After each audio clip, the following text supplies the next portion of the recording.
Okay, sige, let's continue na our discussion. Time check tayo, 9:52.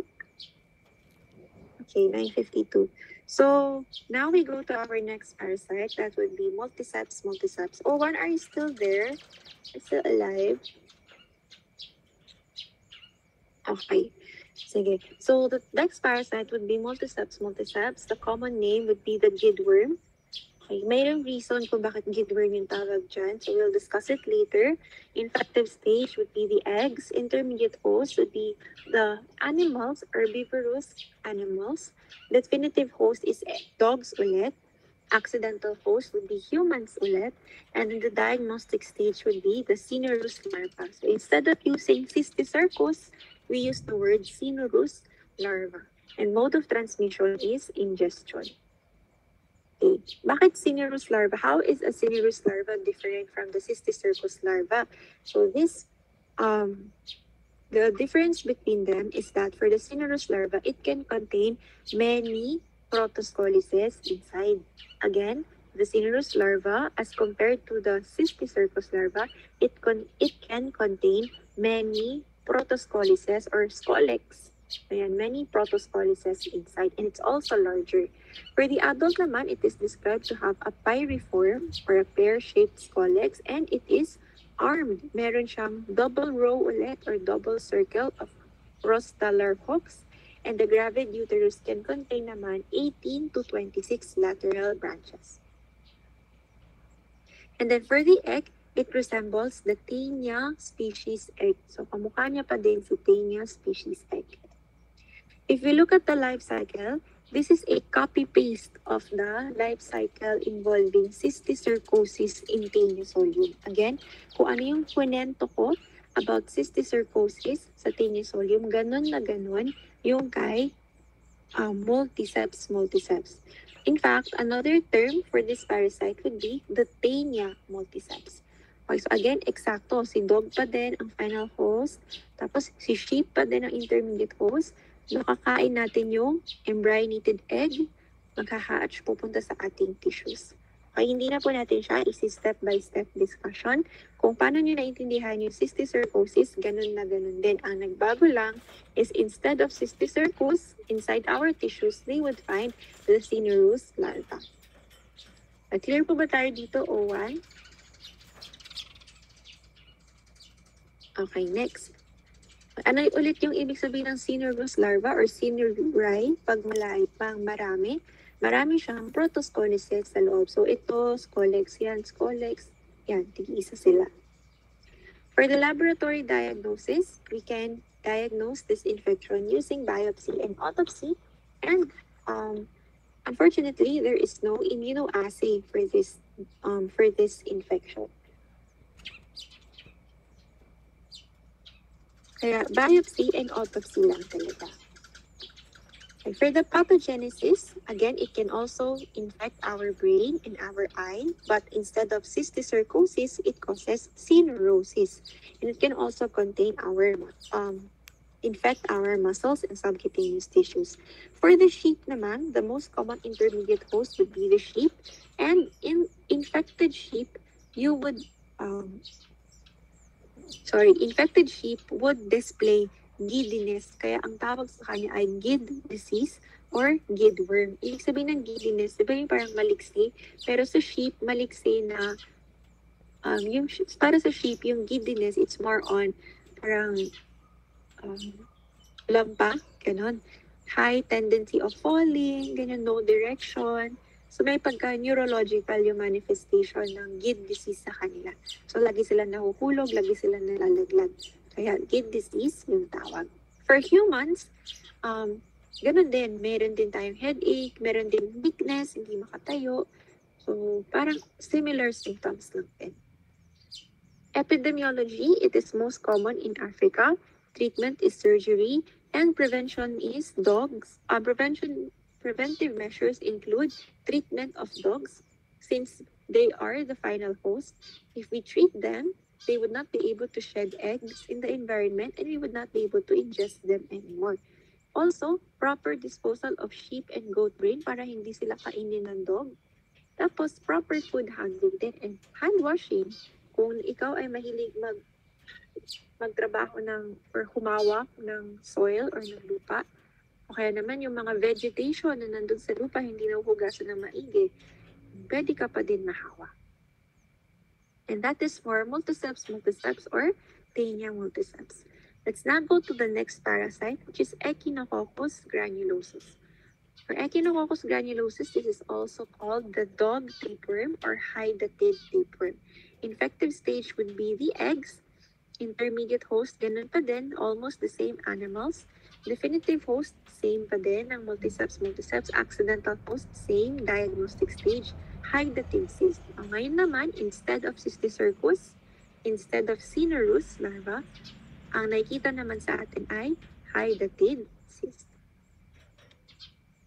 Just like the previously described parasites, their eggs are also indistinguishable from the taenia eggs. And this is not the diagnostic stage because they are not developed in the human body. Again, eggs or Echinococcus eggs are never produced in the human body. So it is not the diagnostic stage. Instead, our diagnostic stage would be the hydatid cyst. So it is described to have a thick outer layer and thin germinal or inner layer. And what is interesting about the hydatid cyst is that meron siyang parang replica sa loob or meron siyang younger or copy, kaya smaller copy sa loob na parang may hydatid cyst sa loob ng hydatid cyst, parang ganon. But we call that the daughter cyst. So ang tawag dun sa almost same structure inside, it would be the daughter cyst. Other content of hydatid cyst would be the brood capsule, which is attached to the germinal layer. And then inside the brood capsule, you would find the protoscoleces. So pwede ding maraming protoscolex sa loob ng isang hydatid cyst. Meron din tayong tinatawag na hydatid sand, which would refer to the free-floating protoscoleces and also the free-floating daughter cysts. In real life, ito yung itsura nila. Para silang popping pearls. Nagsa-Starbucks ba kayo? Alam niyo ba yung hibiscus tea with pomegranate pearls? Uminom ba kayo nun? So, isa yun sa mga go-to drink ko. So, alam niyo na. Kaya, yung hibiscus tea with pomegranate pearls, di ba pag kinagat mo yun, pumuputok siya. So, ganun din yung hydatid cyst. It's a fluid-filled cyst. Ayan. That where you would find the daughter cyst, the brood capsule, the hydatid sand. Pero meron siyang fluid sa loob. So, para siyang popping pearls ayan, or pomegranate pearls. For the adult naman, it has a pyriform scolex or pear-shaped scolex. Okay. Based on the description here, would you consider an Echinococcus scolex as armed or unarmed? Based on the description, are they armed or unarmed?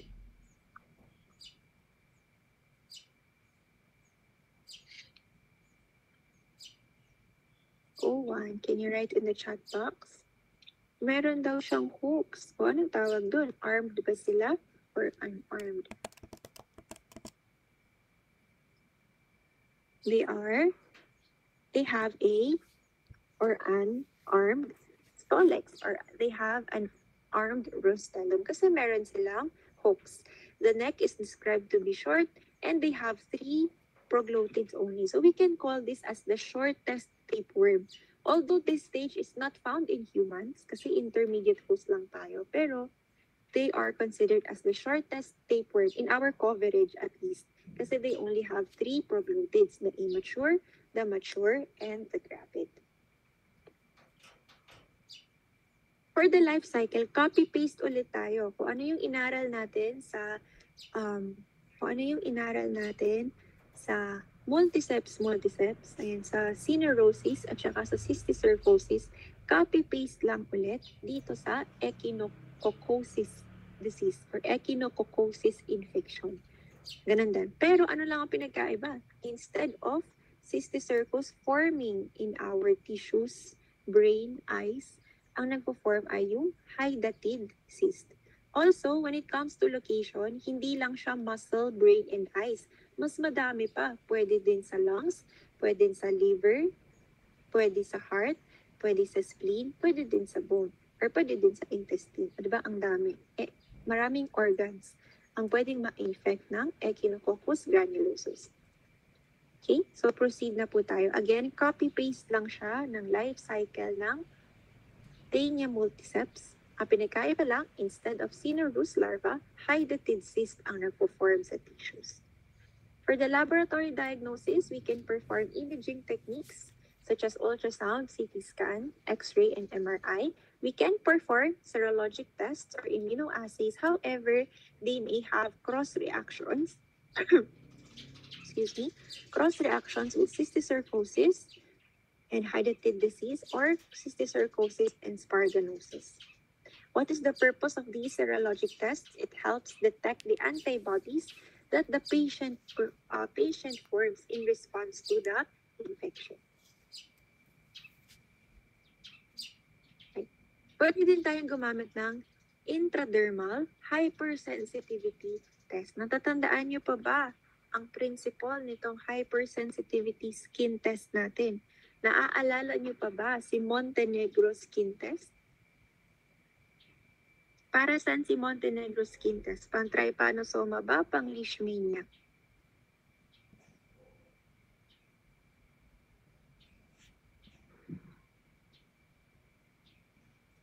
Can you put in the chat box? Pang leishmania siya. So, ito, pang ano naman siya? Pang echinococcus naman. Very same principle. This time, we inject a sterile fluid from a hydatid cyst. Siyempre, hindi na galing, trophozoite. Hindi na ganon. So, hydatid cyst na yung pinanggagalingan ng fluid.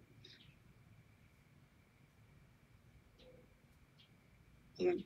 So, Casoni intradermal test. For the disease, again, ang tawag sa kanya ay echinococcosis or human cystic echinococcosis. Pwede din natin siyang tawaging unilocular hydatid disease. For the pathogenesis, it may be asymptomatic, but it can also be damaging because it can cause necrosis of the surrounding tissue. Kung saan man siya pupunta, sa liver, lungs, spleen, heart, brain, it would cause necrosis of surrounding tissue. If it will infect the brain, the lungs, it can cause cough, shortness of breath, chest pain, and lung abscess. And then it can also cause brain damage or CNS damage. For the treatment, surgical removal din para multiceps. And we can use albendazole or mebendazole after the treatment. However, there are cases where surgery is not possible. May mga cases na hindi pwedeng basta-basta tanggalin or basta-bastang operahan yung mga affected organs. So, ang gagawin natin instead ay yung PAIR technique. So, PAIR technique.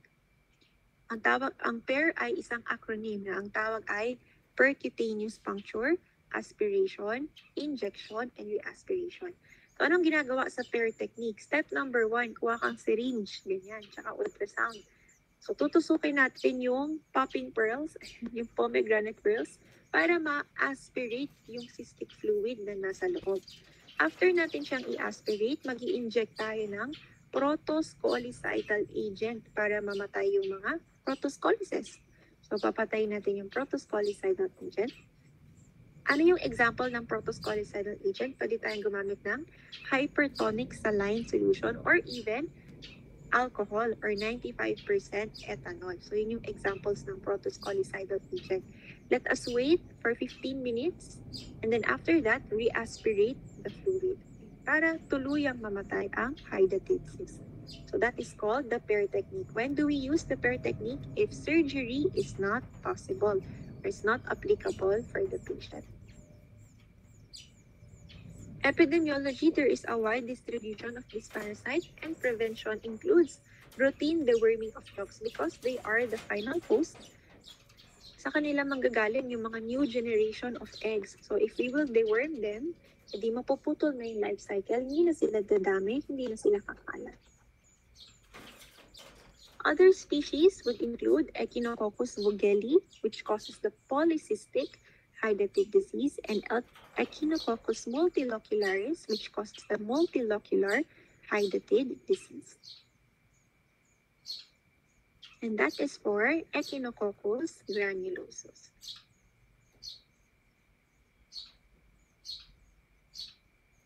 Proceed na po tayo sa ating third to the last parasite. Anong oras na? 10:07. Sige, kaya yan. So let's now proceed to the next parasite, the Dipylidium caninum. So Dipylidium caninum is also known as the dog tapeworm, cat tapeworm, pumpkin seed tapeworm, cucumber tapeworm, and lastly, double-pored tapeworm. So marami kang pagpipilian na pangalan or common name.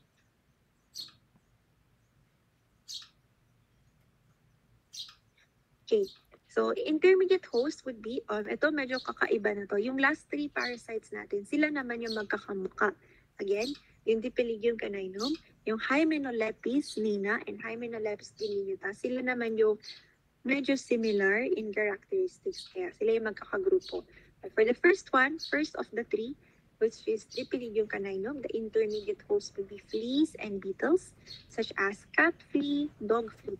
Itong Ictenophilides canis, so this is the dog flea kasi canis siya. Trichodectes canis, this is the dog louse. Ictenophilides felis, this is the cat flea. The Pulex irritans is the human flea. So nakikita siya sa mga insects. Definitive host will be the dogs and cats. Accidental host will be human. Infective stage is cysticercoid larva, o iba na ulit to ha. Cysticercoid na siya, hindi na siya cysticercus. Diagnostic stage would be the gravid segment, and mode of transmission is ingestion. One must know information of Dipylidium caninum is the presence of egg packets. Unlike other parasites where you would see the eggs singly or mag-isa lang siya, hindi siya naka-cluster, for Dipylidium caninum, magkakasama sila covered in a thin shell called egg packet. So parang meron pa siyang outer egg, parang ganun. The number of eggs found in an enclosed packet may reach 5 to 30 or 8 to 15. And sa loob ng egg, merong hexacant embryo.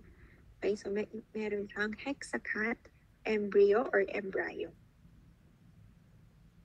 For the scolex, okay, is this armed or unarmed? Kasi meron daw siyang rose-thorn-shaped hooklets. Ano masasabi nyo tungkol sa scolex ng Dipylidium caninum? Armed ba siya or unarmed? It is armed. Actually, nakalagay sa PowerPoint. Tinignan ko lang kung nababasa nyo ba lahat ng words. Ayan. So, meron siyang armed rostellum with rose-thorn-shaped hooklets. Or tandaan nyo to, medyo kakaiba to. Rose-thorn-shaped hooklets. 1 to 7 rows. Ang dami pati. And then for the gravid proglotid, they are pumpkin seed-shaped, barrel-like shape, and marami daw silang eggs inside. Kasi ganoon naman talaga, di ba, pag gravid. And it also has 2 genital pores. This is what a proglotid would look like. Actually, ito mature proglotid to. But here, I want you to focus at the 2 genital pores that are present. Kaya, ang tawag sa kanya ay double-pored tapeworm. Again, it's called the double-pored tapeworm.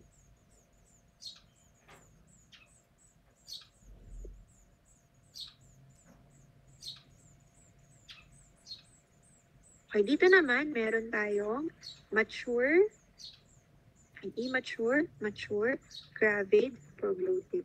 So, kung titignan nyo sa gravid proglotid, marami ng egg sa loob. Kung i-zoom in natin, ayan, madami na siyang egg or egg packet sa loob. Punta tayo sa life cycle. So, in the life cycle, medyo bago to.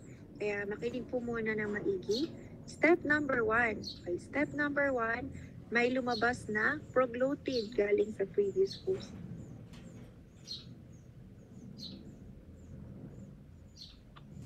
Ayan. So, may lumabas na proglotid galing sa previous host. And that proglotid will eventually disintegrate in the environment, releasing the egg packets. Ayan. So, they will disintegrate in the environment, releasing the egg packets.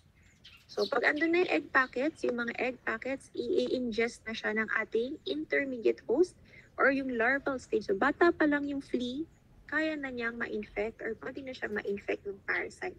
So, the larval flea will ingest the egg packets, and inside, the intestine of the larval flea, the eggs will hatch, releasing the oncosphere. The oncosphere will penetrate the intestinal wall and reside in the body, or in the body cavity of the larval flea. So habang lumalaki yung flea, lumalaki din yung oncosphere, nagiging hanggang sa maging cysticercoid larva na siya. Ayan, so pag malaki na yung flea, adult flea na siya, with the cysticercoid larva, pwede siyang kainin ng cats and dogs and even humans. So cats and dogs and even humans. O mapa-cat ka man or dog or human ka man, pag nakain mo yung flea, madadigest mo yung flea, maliliberate yung cysticercoid larva ng Dipylidium caninum. It will then reside in the small intestine and then develop into full adults. Once adults, gagawa na siya ng mga mature, okay, yung mga proglottids niya magiging mature, magiging gravid. And once gravid, the proglottids will shed or it will undergo apolysis from the body until it is released in the stool sample. So sabi dito, gravid proglottids are passed intact in the feces or emerge from the perianal region of either the animal or human host. Once in the environment, that's the only time they will disintegrate and release the egg packet. Because of this, what can we say is the diagnostic stage of this parasite? It would be the proglottid. Kaya kung babalikan natin yung ating introduction slide, ang diagnostic stage is the gravid proglottid or the gravid segment. So medyo kakaiba siya, di ba? Unlike previous parasite na egg ang lumalabas sa stool sample ng final host. So clear po ba ito, O1? Naintindihan po ba na kakaiba ang Dipylidium caninum kasi gravid proglottid or intact gravid proglottid lang ang lumalabas sa stool sample? So pakitandaan po yun. For the laboratory diagnosis, ayun na nga. Stool examination of gravid segments and the eggs are very, very rarely seen. Pathogenesis, what do you call the infection caused by this parasite? It is dipylidiasis. And it's asymptomatic but can also cause abdominal pain, diarrhea, and anal pruritus. Epidemiology, how do you get infected? When you kiss your pets daw or when you are licked by your infected pets. So may sino dito merong pet dog or pet cat? Wala akong pet, pero yung pinsan ko may pinapakain siya para daw hindi daw kapitan ng ticks or ng flea yung coat ng mga dogs. Totoo ba yun? May ganun din ba kayo? So merong special diet sila na para daw hindi kapitan. O di ganun ninyo yung dogs nyo. Bilan nyo siya ng magandang food para hindi sila kakapitan ng fleas. At para hindi nyo din makakain yung flea pag pinanggigilan nyo sila. So, that is our lesson for today. And then, treatment, ganun ulit, praziquantel or niclosamide. Prevention would be periodic deworming of dogs para hindi na sila mag-release ng mga proglottid sa environment at maka-infect ng ibang fleas. And also, flea control. So, laging titirisin yung mga flea ng mga aso nyo. Ganyan. So, pag tiniris, huwag nyo siyang kakainin kasi baka kayo yung ma-infect. So, yun. Next na po tayo. May ganun ba? May kumakain ba ng tiniris na flea? Sana wag naman. So, next na tayo sa ating last two parasites, which is the Hymenopus neina. So, Hymenopus species. And under this parasite, anong oras na? 10:16, kaya ko to. So there are two parasites under Hymenopus species. It would be the H. neina and Hymenopus diminuta. For the common name, ay sabay na natin sila i-discuss ha. For the common name, we have the dwarf tapeworm for H. neina and rat tapeworm for H. diminuta. For the intermediate host, very similar. Sabi nga natin, magkakamukha na tong last three parasites natin. Fleas and beetles ulit. And then, for the definitive host, rodents naman. Okay, medyo na iba. Rodents naman yung final host. And then, for the infective stage, it would be the cysticercoid larva ulit for both. But for H. neina, pwede din maging infective stage yung eggs. O later, aalamin natin, ano bang meron sa life cycle ng H. neina? Bakit infective stage ang egg? Diagnostic stage for both would be the eggs. Mode of transmission is ingestion. Habitat would be the small intestine. Laboratory diagnosis, both can be tested or detected using stool examination. And again, the diagnostic stage would be the eggs. For comparison, this is the H. nana. Ang cute ng rostellum niya na nakaupo. And then for H. diminuta naman, this ito.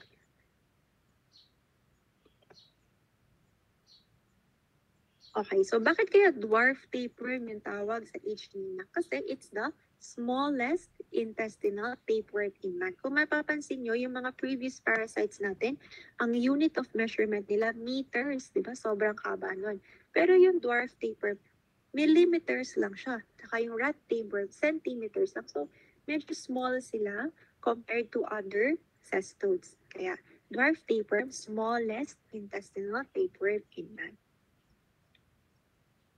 So let's look at the morphology. Compare din natin yung morphology ng nana and diminuta. Pag H. nana, meron tayong tinitingnan na dalawang structure. Si bipolar thickening at saka si bipolar filament. For H. nana, it would have both bipolar thickening and bipolar filament. Okay, so parehas sila. Pero kapag Hymenoleucus diminuta, meron siyang bipolar thickening pero walang bipolar filament. Nasusundan po ba? O1, kapag nana, parehas meron. Kapag diminuta, walang bipolar filament. Yun yung pinagkaiba nila and yun yung diagnostic feature nila. Pag nalilito kayo sa microscope, tignan nyo lang, ay may filament ba? Ah, wala. So most likely, diminuta to. Clear po ba yung difference ng egg? So thank you. Tapos, how about the adult stage naman? Pag adult stage, ang scolex ng H. nana, it is armed. Meron daw siyang Y-shaped hooklets. Ayan, so it has an armed rostellum and it has a long neck. Pero kapag H. diminuta, kapag H. diminuta, wala siyang hooklet. So it has an unarmed rostellum or unarmed scolex. Wala na naman. So, lagi na lang siya yung wala. Wala na nga siyang hook, wala siyang bipolar filament sa egg. Wala din siyang hooks sa scolex. So, wala ulit.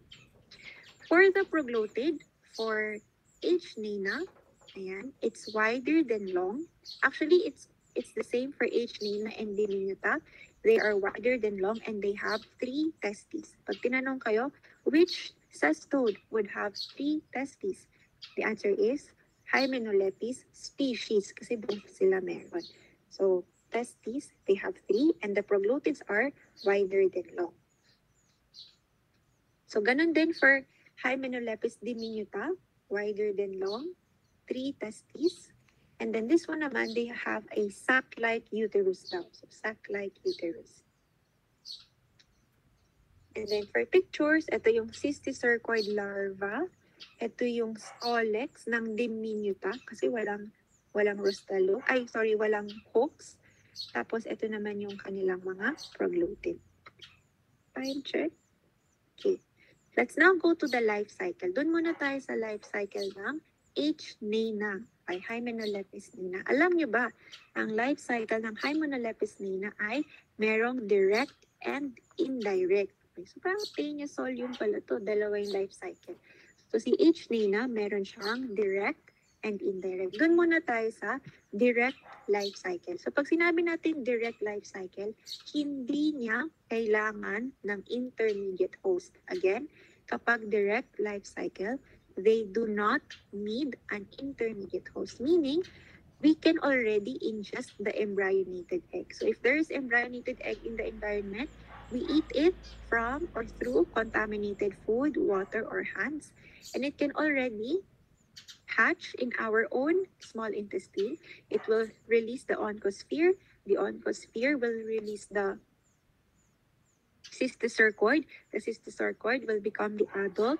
And then the adult will produce new generation of eggs. So, diba? So, ikaw na lahat.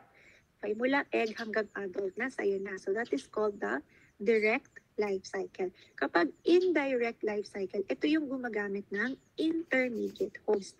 Kaya natin sinasabi na yung intermediate host ng H-Nina is only optional. So, pwedeng wala, pwede ding meron. Kapag dun tayo sa indirect life cycle, the embryonated egg will be ingested by the flea, tapos magde-develop ng cysticercoid, tapos yung cysticercoid, pwede na siyang yung flea, pwede na siyang makain ng either ng rodents or ng humans. And so either ng rodents or ng humans. So that would be the indirect life cycle.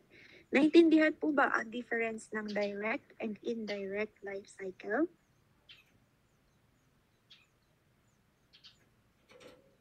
Okay. So bago tayo mag-proceed sa diminuta, meron tayong very important na kailangan i-note. Kailangan pansinin or Hymenolapis nina. Hymenolapis nina is capable of auto-infection. Again, it's sa lahat ng sesto na na-discuss natin today, siya yung capable of auto-infection. Paano? Kasi nga, for each nina, the eggs are already infective. So yung mga gravid proglotin dito, kapag nag-rupture to or pag nag-release sila ng embryonated eggs, kahit nasa loob pa sila ng small intestine, pwede na silang mag-hatch ulit. Or pwede na ulit silang maging oncosphere, cysticercoid, tsaka adult ulit. Kaya, anong ibig sabihin ng auto-infection? You become your own source of infection. So, ang tawag doon, so H-Nina is capable of auto-infection. Naintindihan po ba kung bakit capable ng auto-infection si H-Nina? Okay, 6 minutes. Malapit na matapos. Next is for pathogenesis naman. For pathogenesis ng H-Nina, light infection is asymptomatic, but it can cause abdominal pain, diarrhea, headache, dizziness, and anorexia. For heavy infections, it can cause enteritis or necrosis of surrounding tissue. Epidemiology, it is prevalent in Europe and Latin America, common in children, with poor hygiene. Treatment is praziquantel, niclosamide, and nitazoxanide. Preventive measure is proper hand washing, washing of fruits and vegetables, and proper sanitation. Yung mga nasa palengke, malay nyo, ginagapangan pala yun ng mga daga, di ba? Tapos tumatay sila doon, nagre-release sila ng eggs, tapos hindi mo hinugasan yung apple mo, tsaka yung banana mo, or kung ano mang prutas yan, kinain mo siya agad. So, pwede kang mahawa. For Hymenolapis diminuta naman, for the life cycle, it's copy-paste version of the indirect life cycle of H-Nina. Again, copy-paste lang siya. But this time, there is no auto-infection kasi it's only the cysticercoid larva that is infective for humans and for rodents. Again, for Hymenolapis diminuta, wala siyang direct life cycle. Kailangan niya ng intermediate host. And also, hindi rin siya capable ng auto-infection. Kasi kahit na meron kang egg sa intestine mo, hindi siya magha-hatch kasi kailangan mangyayari yun dun sa ating fleas or dun sa petals. Clear po ba ang life cycle ng Hymenolapis diminuta? Okay. Totoo yan ha, hindi yan basta matapos na lang, naiintindihan talaga. Okay, let's continue. For the pathogenesis, this parasite is asymptomatic, but it can cause nausea, anorexia, abdominal pain, and diarrhea. Epidemiology, the cases are worldwide. Treatment, same pa din, praziquantel, niclosamide, nitazoxanide. Prevention, ganun pa din, rodent control measures, and protection of food from rodents and their droppings. So, huhugasan ang maigi ang mga fruits and vegetables. Ayan, para maiwasan ang mga, lalo na pag H-Nina, para maiwasan ang eggs. O kaya naman, malay nyo may mga flea pala na gumagapang or beetles na gumagapang sa fruits and vegetables nyo. So, dapat huhugasan ng maigi. And, ayan, that ends our discussion on Lesson 10, Cestode. So, we're almost done with our coverage. On Friday, it will be our season finale for NTPAR 100, which covers the trematodes or the flukes. We will not have a quiz on Friday. Again, wala pong quiz Bakit kayo malungkot na walang quiz? So, gusto nyo may quiz?